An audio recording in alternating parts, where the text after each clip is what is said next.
Bismillahirrahmanirrahim. Rahmatullahi wa barakatuh. Alhamdulillah wassalatu wassalamu ala rasulillah wa ala alihi wa sahbihi ajma'in. സ്നേഹബഹുമാനം നിറഞ്ഞ സഹോദരന്മാരെ, സഹോദരിമാരെ, സൂറത്തു സുമറിൻ്റെ 9 ആയത്തുകൾ നാം ഇതുവരെ വിശദീകരിച്ച് കഴിഞ്ഞു. 10ാമത്തെ ആയത്ത്, ബിസ്മില്ലാഹിർറഹ്മാനിർറഹീം. ഖുൽ യാ ഇബാദില്ലദീന ആമനു തഖൂ റബ്ബക്കും ലില്ലദീന അഹ്സനൂ ഫീ ഹാദിഹിദ് ദുനിയാ ഹസനഹ വ അർദുല്ലാഹി വാസിഅഹ് ഇന്നമാ യുവഫ്ഫസ് സ്വാബിറൂന അജ്റഹും ബിഗൈരി ഹിസാബ്. ഈ ആയത്തിൽ ഇന്നമ ഷദ്ദുള്ള നൂന് മണിക്കേണ്ടതുണ്ട്. അജ്റഹും ബി സുക്കൂനുള്ള മീമിന് ശേഷം ബാ വന്നു ഇഖ്ഫാ ചെയ്ത് മണിക്കേണ്ടതുണ്ട്. ഖുൽ ഇന്നി ഉമിർതു അൻ അഅ്ബുദല്ലാഹ മുഖ്ലിസൻ ലഹുദ്ദീൻ. ഇന്നി ഷദ്ദുള്ള നൂന് മണിക്കുക. നീ എന്നതിന് ശേഷം മുൻഫസിലായ മദ്ദുണ്ട്, നീട്ടുക. അൻ അഅ്ബുദ, അൻ എന്ന സുക്കൂനുള്ള നൂനിന് ശേഷം ഹംസ് വന്നു, അവിടെ ഇദ്ഹാറാണ്, മണിക്കാൻ പാടില്ല. മുഖ്ലിസല്ല, തൻവീനിന് ശേഷം ലാമ് വന്നു, ഇദ്ഗാമും ബിലാ ഗുന്നയാണ്, മണിക്കാതെ ശ്രദ്ധ ചെയ്ത് ഉച്ചരിക്കേണ്ടതുണ്ട്. വ ഉമിർതു ലിഅൻ അകൂന അവ്വലൽ മുസ്ലിമീൻ. ലിഅൻ അ സുക്കൂനുള്ള നൂനിന് ശേഷം ഹംസ് വന്നു, അവിടെയും ഇദ്ഹാറാണ്. ഖുൽ ഇന്നി അഖാഫു ഇൻ അസൈതു. ഇൻ അ അവിടെ സുക്കൂനുള്ള നൂനിന് ശേഷം ഐന് വന്നു, ഇദ്ഹാർ ചെയ്യണം. ഇൻ അസൈതു റബ്ബി അദാബ യൗമിൻ അദീം, അവിടെയും തൻവീനിന് ശേഷം ഐന് വന്നു, ഇദ്ഹാർ അഥവാ മണിക്കാൻ പാടില്ല. ഖുലില്ലാഹ അഅ്ബുദു മുഖ്ലിസൻ ലഹു ദീനി. മുഖ്ലിസല്ല, തൻവീനിന് ശേഷം ലാമ് വന്നു, ഇദ്ഗാമും ബിലാ ഗുന്നയാണ്, മണിക്കാതെ ശ്രദ്ധ ചെയ്ത് ഓതേണ്ടതുണ്ട്. കഴിഞ്ഞ ആയത്തുകളിലൊക്കെ സൂചിപ്പിച്ചത് അള്ളാഹുവിന് രാത്രി നേരങ്ങളിൽ ഇബാദത്ത് ചെയ്തും പ്രാർത്ഥിച്ചും കഴിഞ്ഞുകൂടുന്നവരും, അതേ പ്രകാരം തന്നെ എന്തെങ്കിലും ഒരു തിന്മ വരുമ്പോഴേക്ക് പ്രാർത്ഥിച്ച് പിന്നെ അള്ളാഹുവിനെ മറക്കുന്നവരും അതൊക്കെ സമമാണോ? വിവരമുള്ളവരും വിവരമില്ലാത്തവരും സമമാണോ എന്നൊക്കെ അള്ളാഹു ചോദിക്കുന്നുണ്ട്. എന്നിട്ട് കുൽ ഇവിടെ പറയുന്നത് പ്രവാചകനോട്, കുൽ ഖാല യഖൂലു കുൽ, കുൽ അമ്രാണ്. കുൽ നബിയെ പറയുക. കുൽ ഹുവല്ലാഹു അഹദ് നമുക്കറിയാലോ. പലയിടത്തിലും ഖുർആൻ നബിയെ പറയുക എന്ന അർത്ഥത്തിൽ കുൽ അവരോട് പറഞ്ഞു കൊടുക്ക്, അല്ലെങ്കിൽ ചോദിക്ക് എന്നൊക്കെ അർത്ഥത്തിൽ വരാറുണ്ട്. കുൽ പറയൂ നബിയെ, യാ ഇബാദില്ലദീന ആമനു തഖൂ റബ്ബക്കും. യാ ഇബാദ് അല്ലദീന ആമനു, വിശ്വാസികളായ എൻ്റെ ദാസന്മാരെ, വിശ്വാസികളായ എൻ്റെ അടിയാന്മാരെ. അള്ളാഹു തന്നിലേക്ക് ചേർത്തി പറയുന്ന ഇത്തരം പരാമർശങ്ങളെ തഫ്സീറുകളിലൊക്കെ അതൊരു വലിയ ആദരവായിട്ട് എടുത്തു പറഞ്ഞതായിട്ട് കാണാം. എന്നിട്ടൊന്നും കൂടി വിശ്വാസികളോട് പറയാണ്, തഖൂ റബ്ബക്കും, വിശ്വാസികളെ, എൻ്റെ ദാസന്മാരെ, നിങ്ങളെ റബ്ബിനെ, നിങ്ങളുടെ നാഥനെ നിങ്ങൾ സൂക്ഷിക്കണം, തഖ്വ ചെയ്യണം. ഇത്തഖൂ, തഖ്വ സൂക്ഷ്മത പാലിക്കുക എന്ന് പറഞ്ഞാൽ തഖ്വ എന്ന പദം ഒരുപാട് അർത്ഥതലങ്ങളുള്ള പദമാണ്. നാഥനെ സൂക്ഷിക്കുക എന്ന് പറഞ്ഞാൽ തിന്മയിൽ നിന്ന് മാറി നിൽക്കുക, നന്മ ചെയ്യാൻ പരിശ്രമിക്കുക എന്നതാണ് പ്രധാനം. അങ്ങനെ പറഞ്ഞതിന് ശേഷം ലില്ലദീന അഹ്സനൂ ഫീ ഹാദിഹിദ് ദുനിയാ ഹസന, ലില്ലദീന ഒരു വിഭാഗത്തിന്, അഹ്സനൂ അവർ നന്മ ചെയ്തിരിക്കുന്നു, ഇഹ്സാനോടുകൂടി ജീവിച്ചിരിക്കുന്നു, ഫീ ഹാദിഹിദ് ദുനിയാ ഈ ഭൂമിയിൽ, ഈ ലോകത്ത് അവർക്കെന്തുണ്ട്? ഹസന, അവർക്ക് ഹസനത്തുണ്ട്. എന്താണ് ഭൂമിയിൽ നല്ലത് പ്രവർത്തിച്ചാൽ നന്മയുണ്ട് എന്ന് പറഞ്ഞാൽ തഫ്സീറുകളിലൊക്കെ ധാരാളം വിശദീകരണങ്ങൾ ഇതുമായി ബന്ധപ്പെട്ട് വന്നിട്ടുണ്ട്. ഏറ്റവും ഭംഗിയുള്ള ഒരു വിശദീകരണമായി തോന്നിയത് ഇമാം സഅദ് റഹിമഹുല്ല പറയുന്ന ഒന്നാണ്. കാരണം മനുഷ്യന്മാർക്ക് ദുനിയാവിൽ ഹസനത്ത് എന്ന് പറഞ്ഞാൽ ഒരുപാട് സമ്പത്തൊക്കെ കിട്ടില്ലാന്ന് വിചാരിക്കുന്നു. പക്ഷേ ഒരു മനുഷ്യൻ എത്ര കിട്ടിയാൽ എന്താ, അരച്ചാണ് വയറല്ലേ എന്നറിയുള്ളൂ. അവനാകെ കിടക്കേണ്ടത് ഒരു 6 അടി ഉള്ള ഒരു സ്ഥലത്തല്ലേ. ഭൂമി മുഴുവനും അവൻ്റെ പേരിലായിട്ട് എന്താ കാര്യം? അപ്പം മനുഷ്യന് ഏറ്റവും വേണ്ടത് 3 കാര്യങ്ങൾ അദ്ദേഹം എടുത്തു പറയുന്നുണ്ട്. റിസ്കുൻ വാസിഅ വനഫ്സുൻ മുത്മഇന്ന വഖൽബുൻ മുൻശരിഹ്. 3 കാര്യം. ഒന്ന് ഹൃദയത്തിൻ്റെ വിശാലതയാണ്. മനസ്സ് വിശാലമാകുമ്പോഴേ നമുക്ക് സ്വസ്ഥത കിട്ടുള്ളൂ, ആളുകളോട് പെരുമാറാൻ കഴിയുള്ളൂ, ഇടപഴകാൻ കഴിയുള്ളൂ, മറ്റുള്ളവരോട് ക്ഷമിക്കാൻ കഴിയുള്ളൂ. ഈ ആയത്തിൻ്റെ അവസാനം ക്ഷമയെപ്പറ്റി പറയുന്നുണ്ട്. പിന്നെ ശാന്തമായ മനസ്സ്, അതേപ്രകാരം തന്നെ ഉപജീവനത്തിലെ വിശാലത.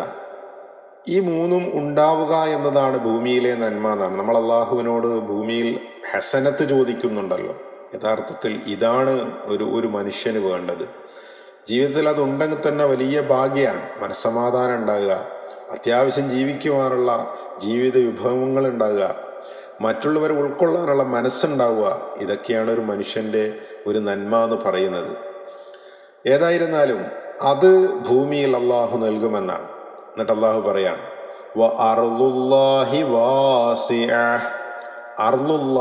അള്ളാഹുവിൻ്റെ ഭൂമി വാസിഅ, അത് വിശാലമാണ്. ഈ പദപ്രയോഗം എന്തിനാ അള്ളാഹ് പറഞ്ഞെന്നറിയോ? അള്ളാഹിൻ്റെ ഭൂമി വിശാലമാണെന്ന് പറയാൻ കാരണം ഭൂമിയിൽ അള്ളാഹുവിനെ ആരാധിക്കാൻ, അവനെ ഇബാദത്ത് ചെയ്യാൻ, അള്ളാഹുവിൻ്റെ കൽപ്പനകൾ അനുസരിച്ച് ജീവിക്കാൻ കഴിയാത്ത നാടുകളുണ്ടാവും. അതുകൊണ്ട് ഒരിടത്ത് തന്നെ നിൽക്കണമെന്നില്ല, എവിടെയും പോകാം. ഇതിൻ്റെ വിശദീകരണത്തിൽ പണ്ഡിതന്മാർ പല തലങ്ങളിലും അതിനെ എടുത്തു പറഞ്ഞിട്ടുണ്ട്. ഭൂമിയിൽ ഇനി മനുഷ്യന്മാർ കൊള്ളാൻ ജീവിക്കാൻ പറ്റാതാവും, എന്നിട്ട് വേറെ ഏതെങ്കിലും ഗ്രഹം നോക്കി പോകണം എന്നൊക്കെ ഇന്ന് പറയുന്നുണ്ട്. അതൊക്കെ വെറുതെ പറയാണ്.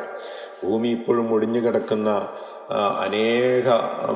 അനേകം സ്ഥലങ്ങളുണ്ട് എന്നതൊരു വാസ്തവമാണ്. അപ്പം അള്ളാഹിൻ്റെ ഭൂമി വിശാലമാണ്. അള്ളാഹുവിൻ്റെ ഭൂമിയിൽ എവിടേക്കും മനുഷ്യന് സഞ്ചരിച്ചവൻ്റെ ജീവിതത്തിൻ്റെ നന്മകളെ തേടിപ്പോകാനാണ്. അള്ളാഹുവിനെ മാത്രം ആരാധിക്കാൻ അനുമതിയില്ലാത്ത നാട്ടിൽ നിന്ന് അങ്ങനെ ലഭിക്കുന്ന നാടുകളിലേക്ക് പോകാനാണ്. ഇന്നമാ യുവഫ സ്വാബിറൂന, തീർച്ചയായിട്ടും യുവഫ എന്ന് പറഞ്ഞാൽ പൂർണ്ണമായി നൽകുക എന്നാണ്. ഏറ്റെടുക്കുക എന്നൊക്കെ അർത്ഥമുണ്ട്. അതുകൊണ്ടാണ് വഫാത്ത്, നമ്മൾ മരണത്തിന് അങ്ങനെ പറയാറുണ്ട്. മലക്കുകൾ നമ്മുടെ ആത്മാവിനെ ഏറ്റെടുക്കുന്നതായതുകൊണ്ട് പൂർണ്ണമായി പ്രതിഫലം നൽകപ്പെടുന്നത്, പൂർണ്ണമായി സ്വാബിരീങ്ങൾക്ക് ഇന്നമാ യുവഫ സ്വാബിറൂൻ, തീർച്ചയായിട്ടും പൂർണ്ണമായി ക്ഷമാലുക്കൾക്ക് പ്രതിഫലം നിറവേറ്റി കൊടുക്കപ്പെടുന്നത് ബിഗൈരി ഹിസാബ്, അവരുടെ കണക്ക് നോക്കാതെ അവരുടെ പ്രതിഫലം പൂർണ്ണമായി നൽകപ്പെടുന്നതാണ് എന്നാണ്, നിറവേറ്റി കൊടുക്കപ്പെടുന്നതാണ്. അപ്പോൾ സ്വബർ എന്ന് പറയുന്നത് ഭൂമിയിലും പരലോകത്തും ഇഹലോകത്തും പരലോകത്തുമൊക്കെ മനുഷ്യന് വലിയ നന്മകൾ നൽകുന്ന, വലിയ പുണ്യം നൽകുന്ന, കണക്കില്ലാതെ പ്രതിഫലം, അജ്റഹും അവരുടെ പ്രതിഫലം ബിഗൈരി ഹിസാബ്, കണക്കില്ലാതെയാണെന്ന്. അളവും തൂക്കമൊന്നും ഉണ്ടാവില്ല, അവർക്ക് എത്ര കിട്ടുമെന്നറിയില്ല. ഭൂമിയിൽ ക്ഷമിച്ചാൽ ലഭിക്കുന്ന കുറേ നന്മകളുണ്ട്. ക്ഷമ ഈമാന്റെ പകുതിയാണെന്നൊക്കെ പറഞ്ഞത് വെറുതെ അല്ല. ക്ഷമിച്ചാൽ എത്രയോ ജീവിതത്തിൽ സമാധാനം കിട്ടും. നമ്മൾ ക്ഷമിക്കാതെ പ്രതികാരം കൊണ്ട് നടക്കുമ്പോഴാണ് നമ്മുടെ മനസ്സിന് ഭാരം, മറ്റുള്ളവരെ തകർക്കാനുള്ള ഓട്ടം, ഒന്നും നേടാൻ കഴിയാത്ത പ്രശ്നം. ഒന്ന് ക്ഷമിച്ചാൽ ചില ബന്ധങ്ങൾ നിലനിൽക്കും, കുടുംബത്തിൽ സ്വസ്ഥത ഉണ്ടാകും, കുടുംബത്തിൽ സമാധാനം ഉണ്ടാകും. ക്ഷമിക്കായിക കൊണ്ടുണ്ടാകുന്ന പ്രശ്നങ്ങൾ ധാരാളമാണ്, പ്രയാസങ്ങൾ, ദുരിതങ്ങൾ. അങ്ങനെ ഞാൻ വിട്ടുകൊടുക്കൂല എന്ന് പറഞ്ഞ് വാശിപ്പുറത്ത് നടത്തുന്ന എന്തെല്ലാം പ്രയാസകരമായ കാര്യങ്ങളുണ്ട്. അപ്പം ക്ഷമ ഈമാന്റെ ഭാഗമാണ്. അതിൻ്റെ പ്രതിഫലം അതിരുകളില്ലാത്തതാണ്, കണക്കില്ലാത്തതാണ്. ദുനിയാവിലും ആഖിറത്തിലും അങ്ങനെയാണെന്നല്ല പറയുന്നത്. അപ്പോൾ ഇന്നമാ യുവഫ സ്വാബിറൂന, ക്ഷമാലുക്കൾക്ക് തീർച്ചയായിട്ടും നിറവേറ്റി കൊടുക്കപ്പെടുന്നത് അജ്റഹും അവരുടെ പ്രതിഫലം ബിഗൈരി ഹിസാബ്, കണക്ക് നോക്കാതെയാണ്. എത്രയാ നോക്കാതെ പ്രതിഫലം കിട്ടുന്നതാണ്. കുൽ നബിയെ പറ, ഇന്നി ഉമിർത്തു, ഇന്നി തീർച്ചയായിട്ടും ഞാൻ, ഉമിർത്തു എന്നോട് കൽപ്പിക്കപ്പെട്ടിരിക്കുന്നു, അൻ അഅ്ബുദല്ലാ അല്ലാഹുവിനെ ഞാൻ ആരാധിക്കണമെന്ന്, മുഖ്ലിസൻ ഇഖ്ലാസോടുകൂടി ആത്മാർത്ഥമായിട്ട് നിഷ്കളങ്കമായിട്ട്, ലഹുദ്ദീൻ എല്ലാ കീഴ്വണക്കവും അവന് മാത്രമാക്കി ആത്മാർത്ഥമായി നിഷ്കളങ്കമായി അവൻ ആരാധിക്കാൻ എന്നോട് കൽപ്പിക്കപ്പെട്ടിരിക്കുന്നു. മാത്രമല്ല വ ഉമിർത്തു ഞാൻ കൽപ്പിക്കപ്പെട്ടിരിക്കുന്നു, ലിയൻ അകൂന ആയിത്തീരാൻ വേണ്ടി, അവ്വലൽ മുസ്ലിമീൻ കീഴ്പ്പെടുന്നവരിൽ, വിധേയപ്പെടുന്നവരിൽ, അനുസരിക്കുന്നവരിൽ ഒന്നാമനായിരിക്കണം എന്നും എന്നോട് കൽപ്പിക്കപ്പെട്ടിരിക്കുന്നു. നോക്കൂ നിങ്ങൾ, നമ്മൾ വജ്ജഹത്തു ഓതുന്ന ഒരു വജ്ജഹത്തുവിൻ്റെ പദപ്രയോഗം സൂറത്തുൽ അൻആമിൽ ഇതുപോലെ കാണാം. പ്രവാചകൻ സല്ലല്ലാഹു അലൈഹി വസല്ലമയോട് മാത്രമാണോ അവ്വലുൽ മുസ്ലിമീൻ എന്ന് പറഞ്ഞത്? ഒരു സംശയം ചോദിക്കാറുണ്ട്. ഈ വജ്ജഹത്തുവിൽ സൂറത്തുൽ അൻആമിൻ്റെ 162, 163 ആയത്തുകൾ അതുപോലെ വരുന്നുണ്ടല്ലോ. ഖുൽ ഇന്ന സ്വലാത്തി വനുസുക്കി വമഹ്യായ വമമാതി ലില്ലാഹി റബ്ബിൽ ആലമീൻ ലാ ശരീക ലഹു വബിദാലിക ഉമിർതു വഅന അവ്വലുൽ മുസ്ലിമീൻ. അൻആമിൻ്റെ 162, 163 ആയത്താണത്. അപ്പോൾ അവിടെ അവ്വലുൽ മുസ്ലിമീൻ എന്ന് നമുക്കും പറയാൻ പറ്റുമോ? പ്രവാചകനോടല്ലേ അവ്വലുൽ മുസ്ലിമീൻ എന്ന് പറഞ്ഞത്? സംശയമുണ്ട്.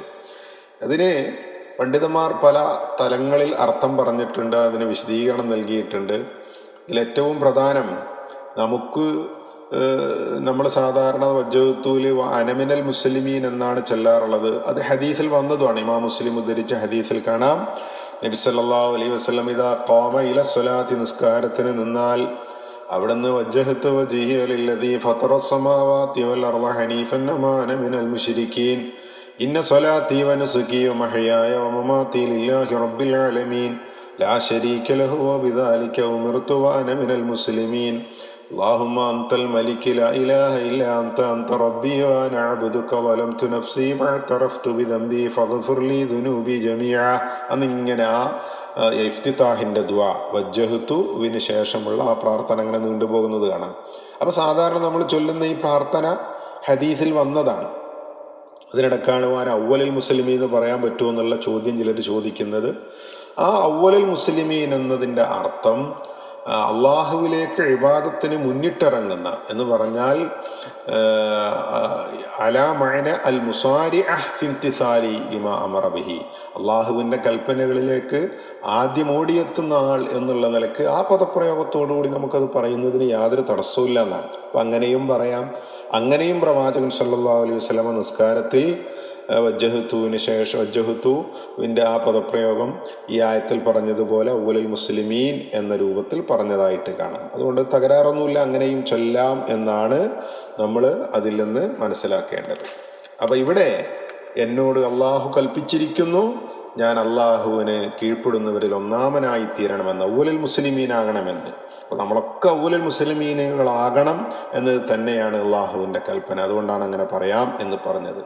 അള്ളാഹുവിൻ്റെ കൽപ്പനകളെ ആദ്യം അനുസരിക്കുന്നവരിൽ ഒന്നാമനായി തീരാൻ വേണ്ടിയുള്ള ഒരു നിശ്ചയദാർഢ്യവും പ്രതിജ്ഞയും ഒരു ഏറ്റുപറച്ചിലുമാണിത് എന്നർത്ഥം.